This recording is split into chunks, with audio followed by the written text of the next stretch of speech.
લગભગ 11 વાગે આવી જ જશે. ઓકે. ઘણી વાર શું છે ઝૂમ ઘણા 100 પીપલ થઈ જાય ને તો પછી આપણે યુટ્યુબ પર જાય છે લિંક, એટલા માટે અમે બધા પહેલા જોઈન થયા. Okay.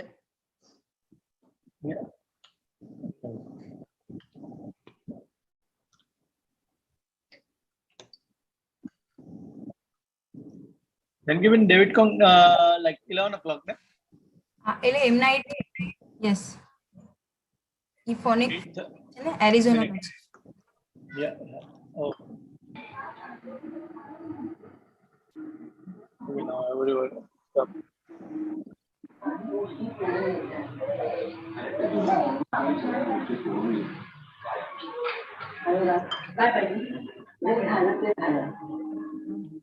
Yoga Basi from Texas is also send me the message.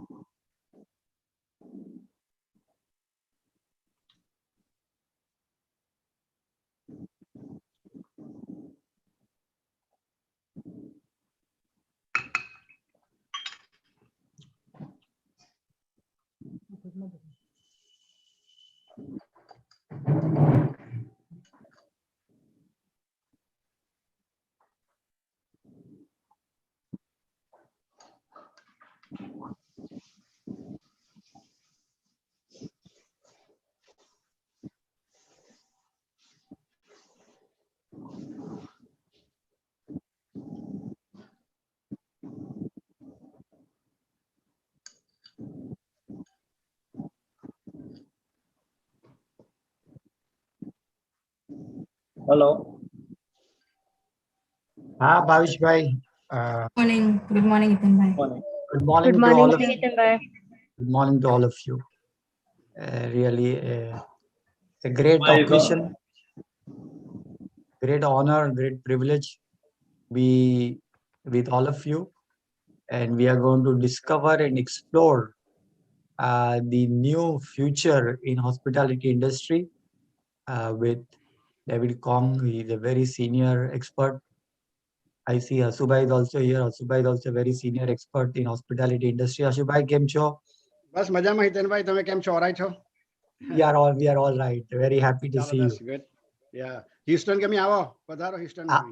ચોક્કસ આવું છે, ચોક્કસ આવું છે. તમને શું લાગે છે હમણાં ટ્રેન્ડ શું છે હોસ્પિટાલિટી ઇન્ડસ્ટ્રીનો? ટ્રેન્ડ એવી છે અત્યારે હમ કે જ્યાં સુધી હજુ ફૂલી 100% એરલાઇન ઇન્ડસ્ટ્રીઝ ચાલુ નથી થઈ, યુ નો. ઓકે. હવે Yeah. અમારા ટેક્સાસની અંદર વેક્સિન બધા ઘણાને મળી ગઈ એટલે Mhm. they have actually opened up everything in Texas. All the restaurants. And, yeah. Hello David, how are you? Oh, good. How are you? I'm fine, thank you. How are you? Yeah. Okay, Oh, David. hi, guys. David, how are Good you? to see you. Good morning. Good Hey, to see- good morning. Also, Yeah. bye from So Texas is going back in track so far. Austin is doing very well occupancy wise. San Antonio is also going up. Houston is a little bit down at this moment, but I think it's going to come back in next 6 months. Okay. Excellent. Okay, thank you very much, Asubai. Thank you. Yeah, thank you. Go ahead. Okay, I'm going to formally welcome Mr. David Kong. It's a big honor, really, Mr. Kong. It's a big honor for us to be with you. And this is going to be more like a family reunion because most of the people present would know you and have a high degree of respect for you. We are going to start the session because this is a very valuable opportunity for every hotelier who is present here to learn from you. And your job in this current COVID situation is not only of a CEO, but also someone who is a motivator and inspirer because of a situation which is very negative at times for hoteliers. I'm going to ask you the first question, David. I want to thank you for your time and thank you for joining. The first thing I want to start with is what do you think is the current state of travel and hotel industry, the current situation? Yeah, no, first of all, thank you. I appreciate you having me, and it's wonderful to connect with everyone virtually. I've missed seeing all of you. I haven't seen you since pandemic, so this is wonderful. I'm so delighted with this opportunity. In terms of what we're seeing with the recovery globally, let me start with the United States because there's absolutely no question that United States is leading the recovery. From the onslaught of a pandemic, I've always said that the vaccination would be the cornerstone of any recovery. The faster we get the vaccines out, the more efficacy it has, the more people adopt the vaccine, the faster we recover. And at this point, it's just wonderful to hear that half the country has been vaccinated already. So it's wonderful news. And certainly it reflects in the operating results. In many parts of the United States, we are seeing hotels reaching very close to their 2019 levels, and in some cases exceeding their 2019 levels. You have, for example, the state of Florida, you have the state of Arizona, and you have the coast along Oregon and Washington State that are all seeing tremendous recovery. Obviously, some of the urban locations are still hurting. Just 1 minute. I'm going to put everybody on the mute. Just give me a minute.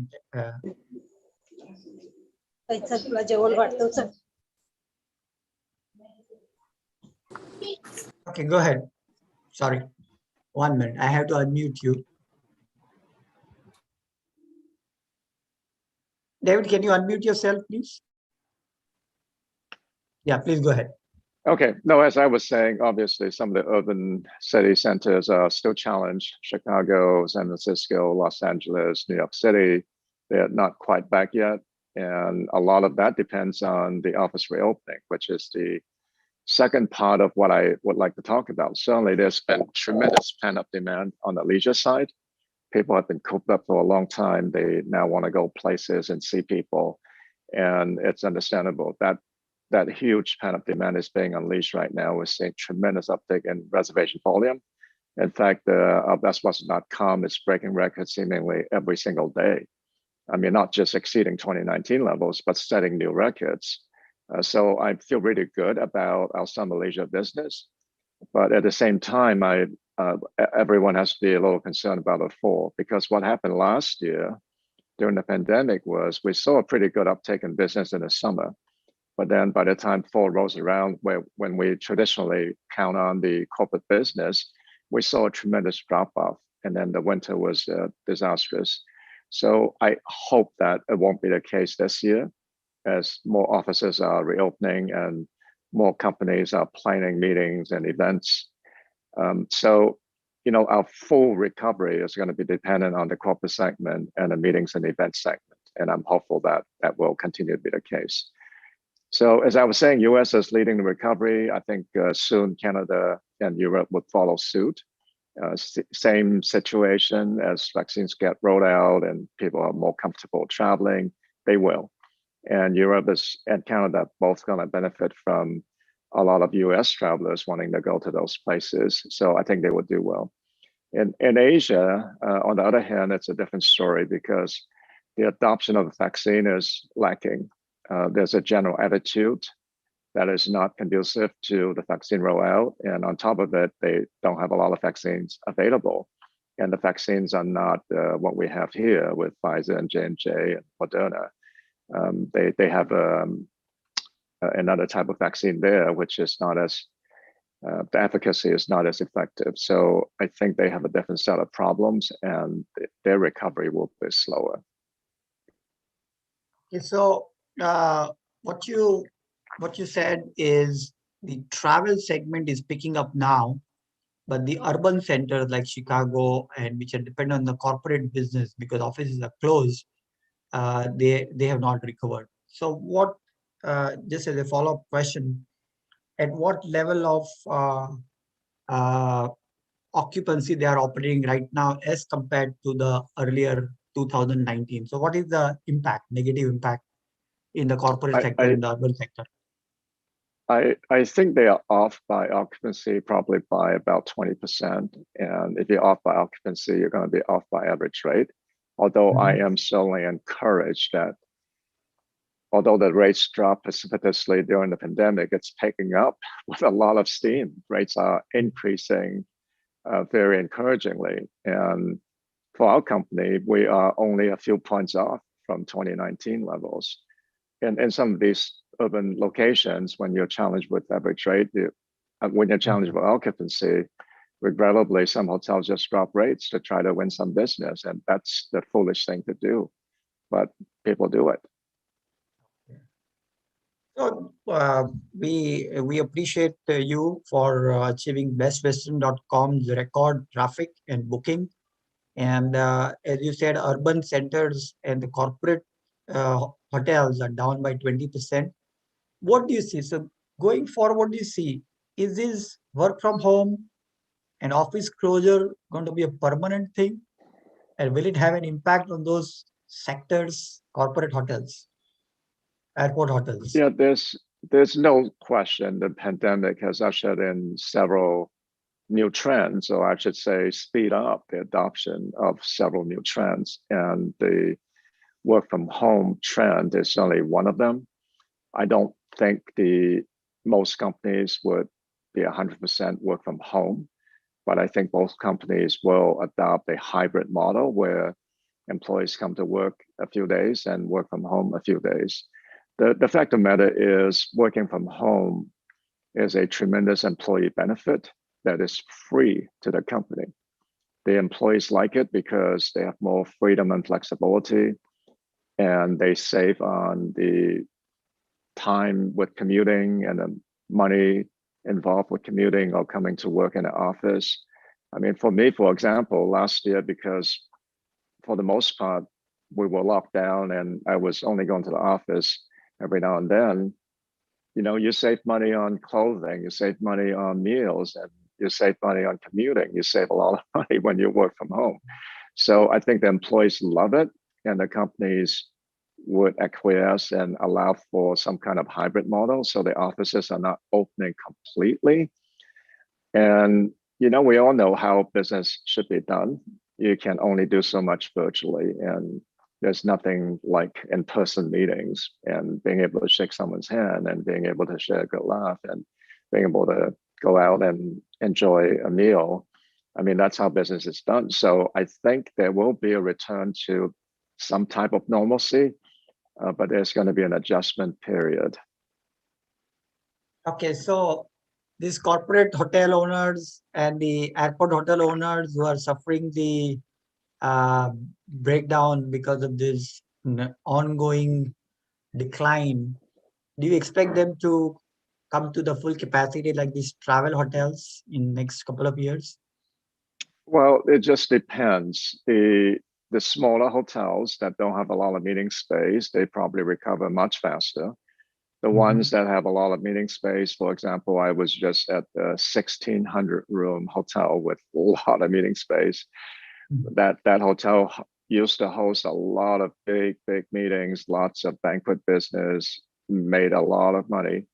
But when I was there, 1,600 rooms, I think they were running probably 10 or 20% occupancy. Wow. It was dreadful. And you look at a parking lot, which is huge. I mean, it surrounds a whole hotel, and there must have been, 1,500 parking spaces or something, and you only have a few cars in the parking lot. I mean, that's a sad scene. How long would it take for that hotel to recover? Well, you can think about the booking cycle for meetings and events. And the smaller meetings would come back first, but the bigger ones, which you really count on to make your money to make the mortgage, they are going to take longer to recover. Okay, so let me get your view on when do you plan to hold this Best Western beautiful annual meetings with all the members? We enjoy that meeting. When do you plan to do it? Well, you can come to Hawaii this October and partake in a meeting. We are going ahead with our annual convention, which is going to be in Honolulu, October 3rd and through 5th. And that will be in person in Honolulu. That will be in person. And I think by then, most people, if not all our members, would have gotten vaccinated and they would feel comfortable traveling. And by then, hopefully, the labor crisis would be over with the exploration of the additional unemployment insurance benefits. So it's not going to be as stressful as for them as now. We just had our governance meeting last week in Dallas, and that was almost 200 people. Okay.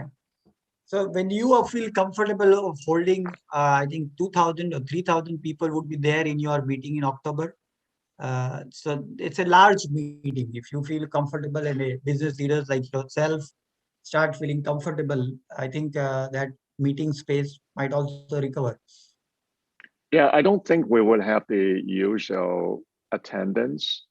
I think no doubt some people would be uncomfortable doing that, and Hawaii is a long ways to travel to.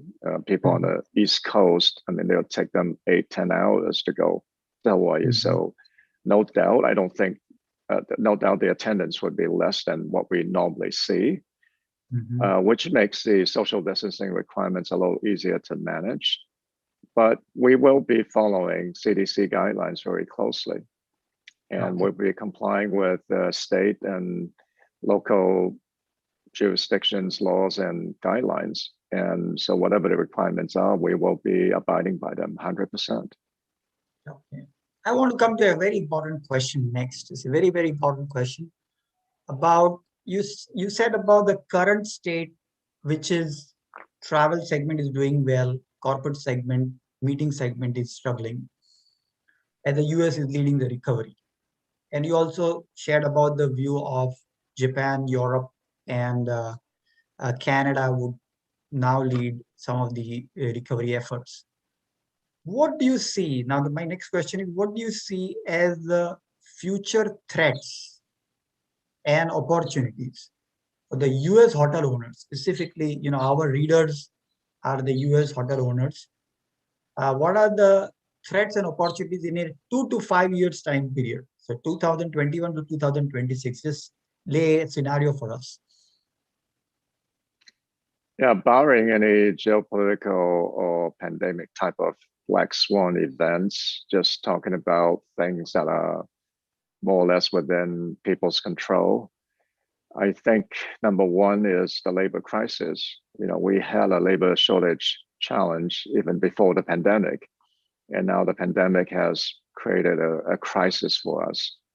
And there are multiple reasons why we have this challenge. And I think this challenge will stay for a period of time, despite the unemployment being, just about 6% right now. The truth of the matter is, I think the industry hasn't done a good job in making it an attractive industry to work in. And we haven't really communicated the career opportunities. You take me, for example, I started out as a dishwasher and busboy and progressed up to be a waiter and worked my way up the ladder that way. And I'm where I am today because of that foundation, because I've done practically every job in the industry. So that type of good career progression hasn't been shared publicly. People don't understand that they might start as a front desk clerk today, but if they have the desire and the determination and dedication, they can advance in our industry, and they can one day own their own hotel, for example. We have done a good job in explaining that, but that's just one reason. I think this crisis right now is forcing us to be far more competitive in how we pay people. I think that's important. It's also creating this environment that's kind and caring and nurturing and interested in people's career progression and well-being. I mean, that type of environment is also what we need to create. There are multiple things that we can do as an industry to overcome this crisis, but I see that being a huge challenge. Right now, about 10% of our inventory is out of order. It's not because the rooms are out of order, it's because we don't have enough people to clean the rooms. That's why they're out of order. So when you are talking about a recovery, when you want to sell every single room, and you're challenged by not having enough people to clean the rooms, that's a big problem. And so I know the unemployment insurance benefits created by the America's Rescue Act is a problem, but it is a problem, but it's not the main reason why we're challenged. We had that problem before the pandemic. The second challenge that I see facing the industry is sometimes we don't learn from past mistakes. And if you look back in history, what causes the industry to tank? It's there's no doubt that the industry is cyclical, like a lot of other businesses. It goes up and down according to the economy. But in businesses, it's always about supply and demand. If the demand cannot keep up with supply, that's when the industry has a problem. That's when a company has a problem. So we have a tendency to overbuild.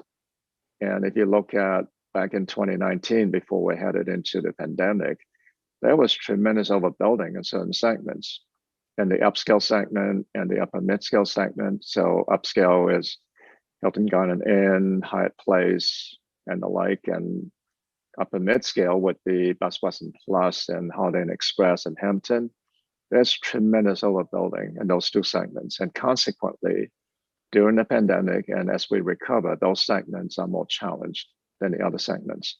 So after we fully recover, I hope people learn and are cautious about overbuilding, because that has always been a major challenge with our industry. Okay, so you said about labor crisis and the overbuilding. Any other threat that you say on a 5 years horizon? Well, I think that's good enough for us to pay attention to. There are always local challenges, but those are some big ones. And then, of course, as we begin to recover from the pandemic, how do we attract more international arrivals? How do we help bring the meetings and events business back more strongly, and so on and so forth? Okay, I want to ask a follow-up question on the labor crisis.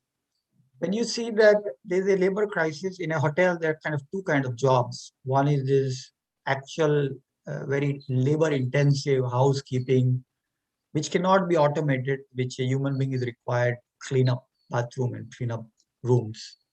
And the other part is the front desk, which can be automated using mobile check-in or automated check-in, check-outs. Where do you see is the major problem? The front desk type of job or the labor-intensive job? I think they are both challenges. Front desk, you can automate a lot of things. And at the end of the day, you have to keep in mind that we are in the hospitality business, right? And how does that hospitality manifest itself? Well, it's through human interaction. So you can automate to a certain extent, but you still have to have the human interaction. There are some segments of our industry that can go without people at the front desk, but for the most part, we need people at the front desk. So that doesn't completely go away.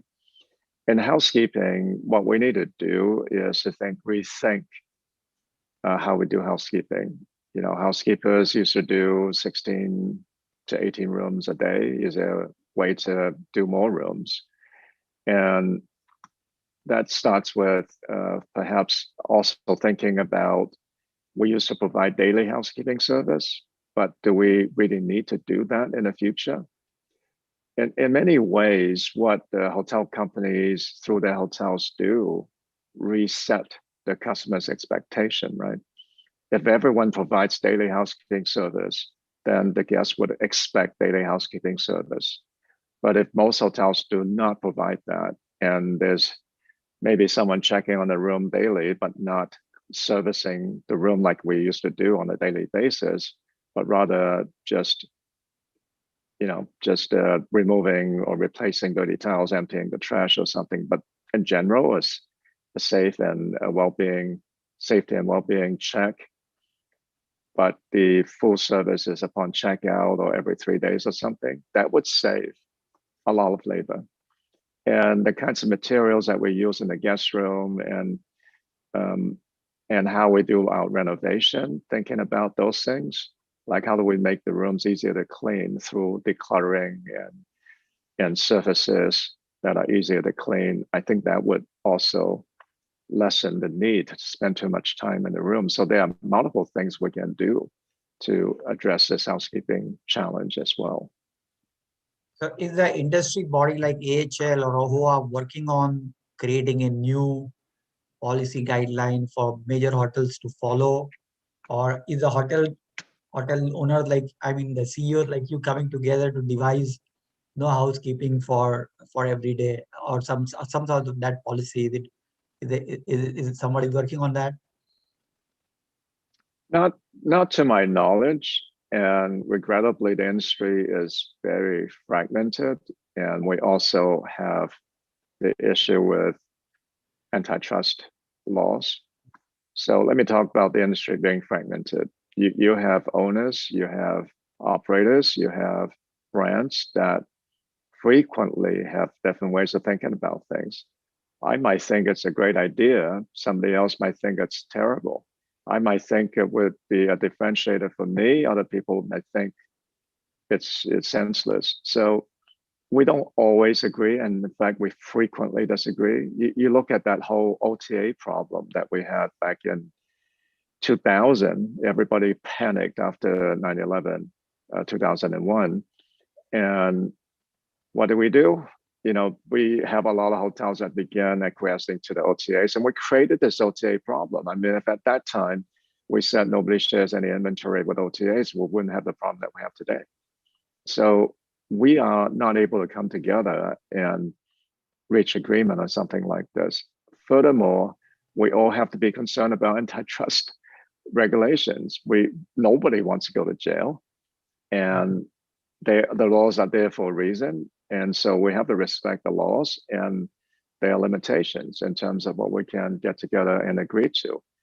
But you can look at the airlines, and if an airline comes out and says that we're going to start charging baggage fees and everybody else follows, then that becomes industry standard.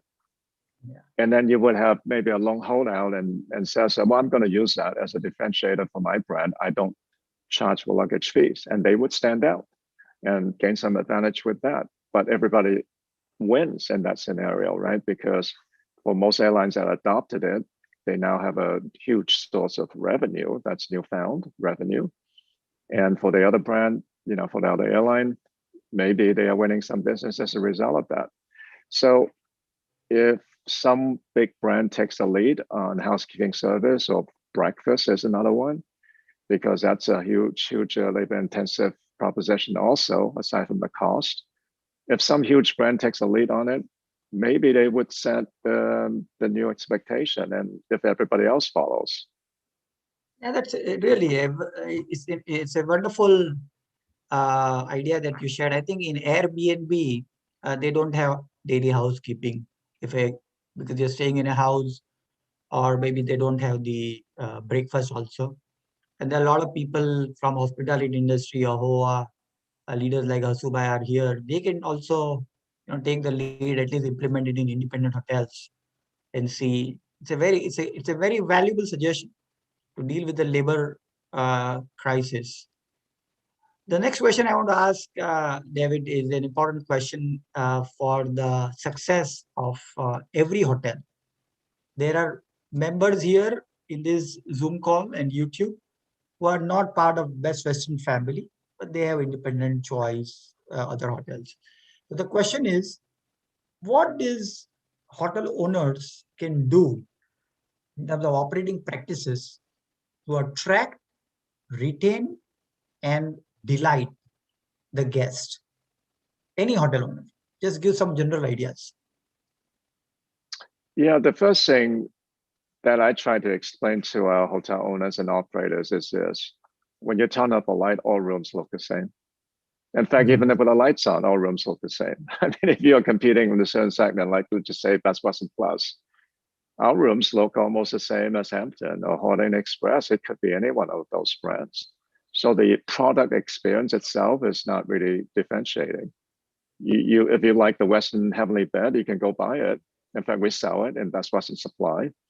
And so that goes to show you that any type of differentiation that you want to create through a product experience is futile, because it can be easily copied and it becomes a price of entry.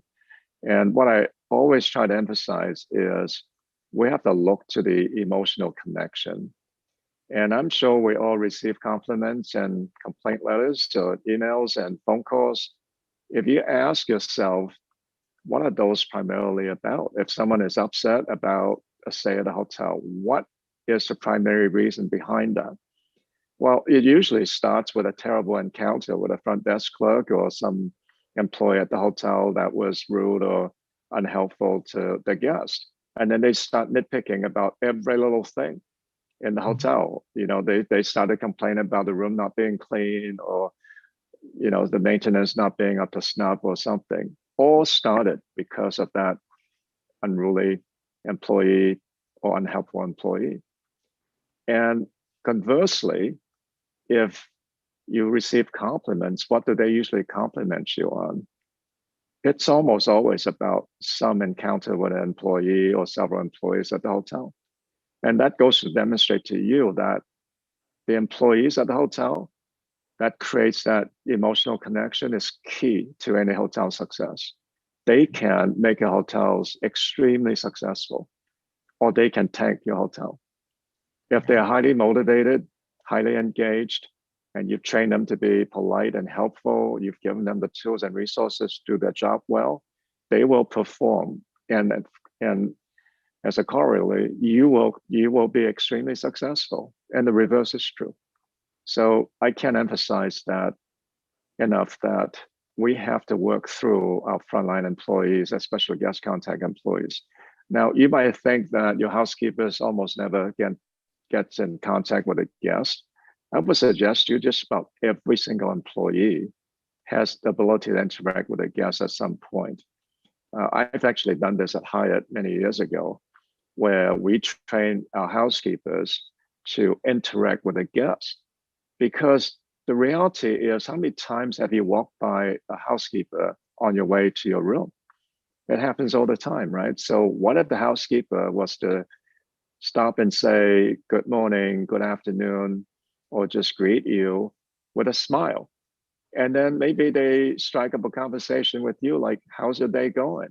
Oh, I'd really like your dress, or, oh, you look really nice today. I mean, all those things would start to create that emotional connection. So I can't emphasize enough that that's what we need to do to be successful. Wonderful. What a insightful idea that I think will be helpful to all the hoteliers present here. A product is the same. You have to create an emotionally fulfilling experience. And I think most of our readers are Asian Indian hotel owners, and we have a Sanskrit saying, ancient Sanskrit saying, which says, Atithi Devo Bhava, guest is God. Now the same feeling, if it is percolated to all the housekeeping members and front desk, I think that is what David is pointing to. The next question I want to ask is specific to Best Western. What is Best Western, what you are doing? What are your operating practices for your hotels and members to attract, retain, and delight guests, specifically in these COVID times? Well, during these COVID times, obviously, we all have to change the way that we operate. If you think back to the onslaught of the pandemic, there was so much uncertainty. And you have to put yourself in the shoes of the guests that were staying with us and that will be staying at our hotels. You have to ask yourself, if you were a guest staying in your hotel, what would you be concerned about? And what would you be happy about? So obviously, during this pandemic times, the most important thing is the health and well-being of the environment. And right now, although CDC revised their guidelines and masks are no longer required for vaccinated people in most circumstances, the guests that are traveling to your hotel are still concerned about how clean the hotel is, and if it's safe to sleep on the bed and put their head on the pillow, and touching the doorknobs and turning the thermostat on, or whatever interaction they might have in the guest room, as well as throughout the whole stay. So we can't be lax on those enhanced cleaning protocols. we were among the first brand to come up with an enhanced cleaning protocol when the pandemic first begun. And it was because we recognized the importance of that. We knew that it was going to be the top of mind thing for our guests. And related to that is, of course, how we serve breakfast. And we were no longer able to serve our elaborate breakfast buffet. So we quickly pivoted to a grab and go type of breakfast arrangements for our brands. And we also provided guidelines because business was very soft and we have to be concerned about the cost. We are not bringing in enough revenue. We have to really watch the cost. So we provided adjustments to the breakfast requirements. We also stopped all the property improvement plans. We stopped QA visits. We stopped a lot of things that could be stressful for our hotels and that would be counterproductive during the pandemic times. But as things begin to recover and resume some normalcy, we have to begin looking at what would delight the guest and what would distract the guest. And some of these quality assurance requirements or other brand standard requirements are going to be starting to roll back. We're going to start enforcing some of those again, where it makes sense, obviously. Because if the guest is paying good money to stay at a hotel, they're entitled to a clean room, a well-maintained room, and a good experience at a hotel. So, and if you think about the fact that with 5,000 hotels in our portfolio, if some guests have a horrible stay and they say, what do they say? They normally say, I'm never going to stay at the Best Western again. Well, that hurts everybody else, right? We are all in it together and we're supposed to support one another and lift one another up during these difficult times. So we cannot have that. We cannot allow a hotel to create bad experiences where the guests would refuse to come back to our brand or stay in other hotels. It's not fair to them. So we are going to start enforcing some of our brand requirements. Well, of course, common sense is the key here. You know, there's still a lot of restrictions and there's still financial challenges, and we have to help our members recover. So aside from all that, obviously, we have to pay attention to revenue. We have to drive revenue to our hotels to help them recover. Okay. So your enhanced cleaning protocol and the grab and go ideas and whatever other ideas for COVID-19 that you implemented is definitely working, because you said Best Western is having a record booking. And you just mentioned that, you know, your portfolio has over 5,000 hotels. Can you share some examples of maybe, and you get feedback from all around the world, any couple of hotels which have implemented some ideas or actions that has really produced some breakthrough results? Well, there Specific are a case couple study. ideas. Yeah, there are a couple ideas that I really loved when I first heard about them. One idea was because of we already talked about the labor crisis, and because of that extra federal unemployment insurance payment and the childcare credits and all that, a lot of people don't want to come to work. So we have to create an incentive for them. Instead of just raising the wage scale across the board, a lot of people, some of our hotels are actually doing a retention bonus that's payable in the middle of September. Why the middle of September? Well, it gets us over the hump of the busy summer months because we expect to be extremely busy, probably better than 2019. It gets us over the hump. Also, the federal unemployment insurance benefit, the extra $300 expires on the 7th of September. So you make the retention bonus payable on the 15th of September. You are able to hold on to the people through the busy summer period. And then as that extra benefit expires, you have a better chance of holding on to the people. And that's better than just raising everyone's wage across the board as we encounter this labor shortage problem. I thought it's a really good idea. Another idea that's really good is in our company, we're able to send pre-arrival messages, and we can include a message from the hotel. And the message would be, for example, we're looking forward to hosting a stay at a hotel tomorrow. The weather is beautiful, and we are very anxious to welcome you. But then you can also say, by the way, the check-in time is at 3 p.m. If you design earlier check-in, we can accommodate you for $10. You would not believe how many people actually say, I'll pay the $10 and check in early. So instead of just giving away the early check-in, you're actually able to charge $10 for it, and people pay it. And then furthermore, it sets an expectation. If your rooms are not ready to allow people to check in, you have set the expectation. You've told them it's 3 p.m. It's after 3 p.m., right? So they can't argue with you at the desk that I'm checking in and why is the room not ready? So it achieves two objectives. And I thought it's great. And the hotels that are doing it has claimed that they're making a lot of money for that. And the back end of that is also true on checkout, right? You can send a message and say checkout time is 11 a.m. or 12 noon or whatever.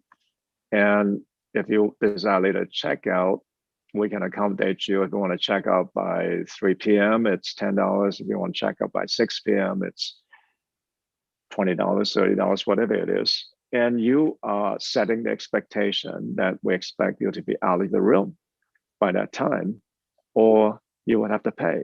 And then some people do pay. So it becomes a new source of revenue. And you've also set the expectation in order to allow housekeepers to clean the room and allow the check-ins to go smoothly. So I thought those were two great ideas. Really, very, very valuable ideas. And I think all the hoteliers present here would like these practical ideas. September bonus, pay bonus on 15th of September. And $10 for early check-in and $10 for late checkout. Great idea. And you can use the technology to send the messages out. Does the best Western provide a platform to send out the messages? Yes, it depends on the PMS system. And we do, for most PMS systems, we do have that capability. Okay. Okay, wonderful. This is a great ideas. And the one more question we have a two, three more questions. And then if you have a couple of more minutes, then we'll open the floor to other members who might want to ask something. But I have only a couple of questions left. The one question I want to ask is, you said that some members are still in urban centers having a problem. So what is Best Western? How are you going to help those members who were struggling to survive? Those experience the loss and still struggling. How is Best Western going to help them? Yeah, it's a really good question, and I'm really proud of what we are able to do for our members during these very difficult times. Thankfully, we have been very frugal. Our company is not for profit, and therefore it's important, and it's a membership association. Therefore, it's always important to put our membership's interests first. And the way that I look at things is, we know our members work hard for their money. So if they pay us through their fees or assessments, it's money that's theirs. And if we're going to spend that money, we need to get a big bang for that dollar, make sure that we have a good return and we are able to spend that money responsibly and also generate real benefits. And therefore, we tend to be very frugal. And during my tenure as the CEO of this organization, we've been able to save up some money. And we entered 2020 with the strongest balance sheet in our company's history. We had a pretty good cash reserve. So at the onset of the pandemic, the first thing that came to our mind was, how do we help our members survive? Because if they survive, we survive. We're tied together.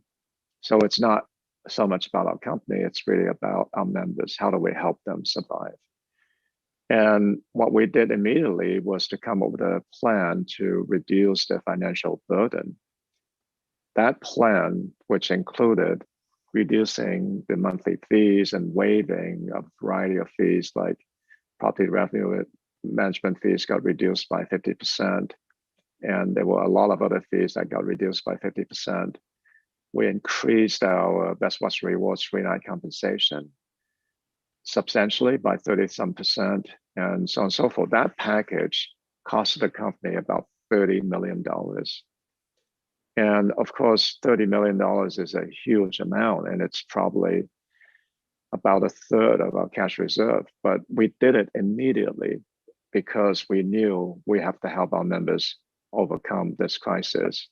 We have to help them survive. But to pay for it, we immediately made some painful decisions. We separated from almost half the team. Everybody took a pay cut. I took a 50% pay cut. And those two things combined, the separation as well as the significant pay reduction, enabled us to fund the member relief. And we continued that member relief throughout last year and into this year. At this point, I think it's going to cost the company about $65 million. Very sizable amount. And of course, we know our revenue is going to be reduced dramatically, not only because of free relief, but also because of business declines. So we have to make other adjustments. We immediately start slashing expenses, deferring payments, and just like all the things that you do as a business owner, we did on a very large scale. And because of that, we were able to balance our finances despite being down in revenue by about $150 million, which is significant for our company. So we balanced our finances. We actually ended up saving some of the advertising assessments, which is being put to work now. As business starts to resume, we know we have to fight for market share. Everybody is stepping on the gas in advertising and marketing and sales efforts to try to win business.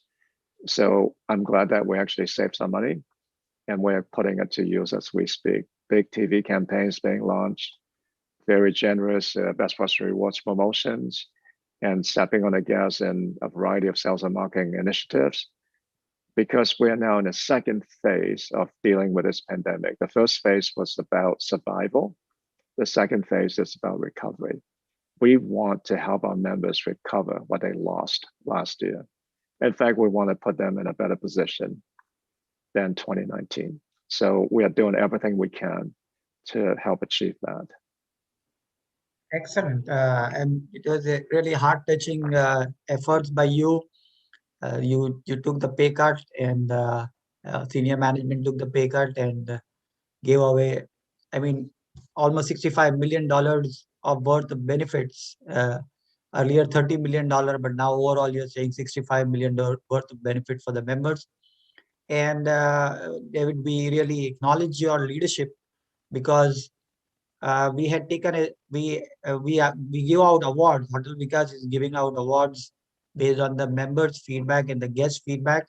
And this year, your brand has qualified for our award, which we will, hopefully you're coming for AHOA, so we will present you there at that event.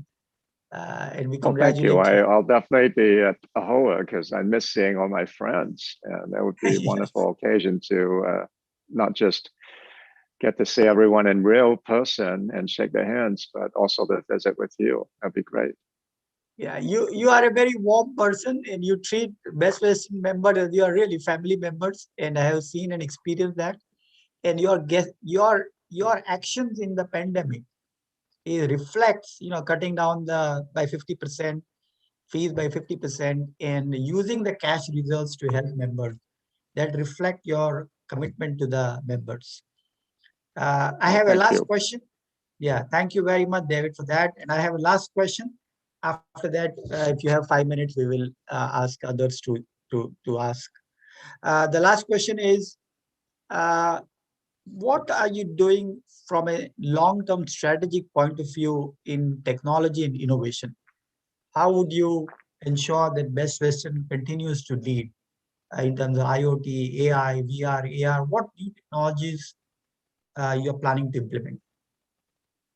Well, first of all, back in 2018, we won the Fast Company magazine's top 20 most innovative company award in the areas of AI and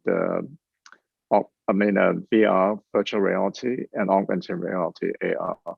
We won that recognition, which is tremendous. It's for our use of virtual reality experience on our website to showcase our hotels, and also for promotion with Disney, where we have augmented reality experience at the hotel.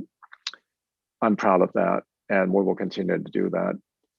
In the areas of technology, I think one big trend that had been sped up tremendously through the pandemic was mobile technology. Our mobile bookings were up 30-some% last year. During the pandemic year, was up 30-some%. And if you think about what we all did during the pandemic, we downloaded restaurant apps, and because we couldn't go to restaurants, and if we wanted to have a takeout meal, we downloaded the app, and within a matter of seconds, we could order our meal, we could make payment, and then we just show up at the restaurant, the food be ready for us. And I mean, it was just so easy, right? But that has set the new customer expectation. That's what people want when they start booking hotel rooms, whether it's through our app or through our mobile site or through our website. So we are spending a significant amount of money in building out our mobile capabilities. And also, you've heard everyone is moving their infrastructure to the cloud. We're certainly doing that with Amazon Web Services, and they have been just tremendous partners, and we've been so impressed with them. By moving everything to the cloud has also ushered in new opportunities, because now we're able to use Amazon Web Services, machine learning and AI capabilities, artificial intelligence capabilities. So for example, our reporting, hotel scorecard, for example, can be now generated dynamically anytime, any day. A hotel can go to the portal and run a report about the hotel. You can do that 10 times in a month, or you can do that once a month, or whatever you want. It's on demand. And another thing that we're going to be doing is to look at how we use AI and machine learning to create the next generation of revenue management system. Our revenue management system in the industry, for the most part, is built on a time series model, historical performance. This is what happened the last 3 years. This is how we create a forecast, and this is what we expect, and this is how we set rates. But look at how much things changed during the pandemic. We went from a 7-day booking window to a 1-day booking window all of a sudden, and now it's changing back. The mix of business changed dramatically. The bookings by our rate plans and rate codes all fluctuated, gyrated tremendously. There's no time series model that can do a good job with revenue management in that kind of environment. So you have to look at probability statistics, and you have to look at machine learning, artificial intelligence to help create the next generation of revenue management system that can adapt to the environment very, very quickly. So, that's another example of using AI and machine learning. Another one would be the chatbot that's AI empowered. We spend it, this goes to the labor crisis. We have a hard time finding people to work in our call center, and people call in sometimes with just very routine, mundane questions. And if you can use AI chatbot to handle those calls, why not? Right. So definitely an opportunity to use technology to help address a challenge that we have. Okay, wonderful. Thank you very much for sharing. And you are a technology pro and innovative leader. I'm sure you will implement ideas that will continue to create a better experience for guests. As you know, I own a software company, and we have created a chatbot which is being used. We've got a team of 17 people. I live now in Tampa, Florida, and 17 people here.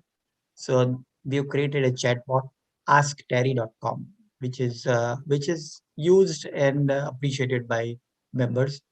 I have one last follow-up question. I just remembered that. I am a yoga teacher, and I saw that some hotels are now offering, online yoga classes. So the guests, they cannot go to the gym, but they offer a classes on Zoom. Now, has Best Western thought about, offering some sort of a centralized event or a program for all guests all across US, some events or games or cocktail or yoga? Have you thought about that? I love that idea. I absolutely love that idea. I'm just thinking to myself, during the pandemic, I'm not able to go to the gym. So I've taken online classes and I love it. It's actually helped me keep in shape, and it's easy, it's on demand, and it's perfect for our guest rooms. So I am going to look into it. Thank you. Okay, thank you so much. It was really an honor, really a big honor for us, and an experience of great joy to be with you. You created enormous value for thousands of our members who will watch the video on YouTube, and over 50 people are present here. It is a very, very valuable experience. Uh, I will just ask anybody wants to ask anything, you can put it on chat or raise your hand, and depending on how many people are here, we'll give a couple of opportunity. Meenakshi Ben Daya has said it's a brilliant idea, yoga and changing the mindset. Yeah, Meenakshi Daya is a coach, is a very powerful coach, and she can give a coaching session for 45 minutes, East Coast time, West Coast time, once a week. The guests can take a free advantage on Zoom. Okay, That's wonderful. so thank you very much, Meenakshi Ben, for your comment. With that, we are going to come to the close of this session. David, I want to thank you again for your time, your valuable ideas. It was an extremely great experience to be with you. We have another comment where somebody, Dad Vincent, has said, David, you have done a great job, and you're doing a great job with Best Western. So thank you very much, Vincent. Okay, we are going to be completing this session today. Thank you so much. And we look forward to welcoming you one more time whenever our members request us, and then we'll call you again. All right. Thank you. It'll be my pleasure. And thanks again for having me. It's good to see you. Okay.